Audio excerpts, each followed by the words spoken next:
સૌરાષ્ટ્રના મોટા ભાગના પીવાના પાણીના ડેમોમાં પાણી ઓછું. વરસાદ ખેંચાશે તો પાણીની સમસ્યા સર્જાઈ શકે છે.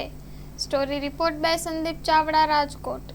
જયદીપ લાવડિયા, નાયબ કાર્યપાલક ઇજનેર, પુરવઠા ગુણવત્તા નિયમ અને પૂર નિયંત્રણ વિભાગ. અત્રેના પૂર નિયંત્રણ વિભાગ અંતર્ગત 83 ડેમો, 5 જિલ્લાના 83 ડેમોનો સમાવેશ થાય છે.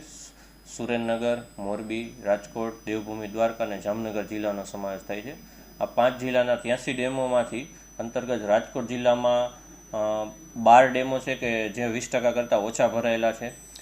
સુરેન્દ્રનગર જિલ્લાના 8 ડેમો છે જે 20% કરતાં ઓછા ભરેલા છે. મોરબી જિલ્લાના 6, દેવભૂમિ દ્વારકાના 13 અને જામનગર જિલ્લાના 12 ડેમો જે 20% કરતાં ઓછા ભરેલા છે.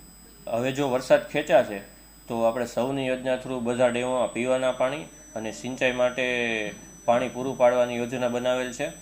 ઇન્ડિયન મેટ્રોલોજીકલ ડિપાર્ટમેન્ટની આગાહી પ્રમાણે 15 જૂન સુધીમાં તો વરસાદ શરૂઆત થઈ જશે. એટલે જો પણ વરસાદ ખેંચાશે તો સૌની યોજના થ્રુ આપણે ડેમોમાં પાણી ભરીને પીવાના પાણીની તંગી નહીં સર્જે અને સિંચાઈ માટે પાણી પૂરું પાડવામાં આવશે.